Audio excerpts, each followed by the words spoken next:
आज मला जायचं होतं डी-मार्टला कारण की घरातलं काही किराणा संपला होता आणि मुलांना शाळेमध्ये जे लागणारं सामान होतं ते सुद्धा घ्यायचं होतं.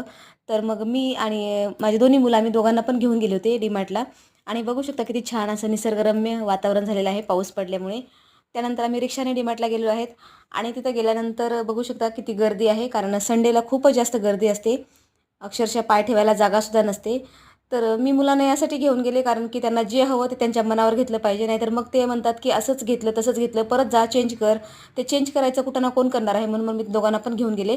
त्यानंतर स्टेशनरीचं सामान घेतलेलं आहे आणि मग त्यानंतर समरासाठी मी इथे रेग्युलर वापरासाठी काही कपडेसुद्धा घेणार आहे. कारण डी-मार्टची क्वालिटी पण चांगली असते आणि आपल्या बजेटमध्ये सुद्धा बसतं. त्यामुळे मग मी मुलांना डेली जे वापरासाठी कपडे असतात ते मी डी-मार्टमधूनच घेते आणि मी एवढंच सामान घ्यायला मला अर्धा पाऊण तास लागला असेल, पण लाईनमध्ये मला इथे 1 तास लागलेला आहे. कारण संडेला सुट्टी असते त्यामुळे मला वाटते बरेच लोकं शॉपिंग करण्यासाठी बाहेर पडतात आणि एवढी गर्दी आहे की भरपूर वेळ लागला.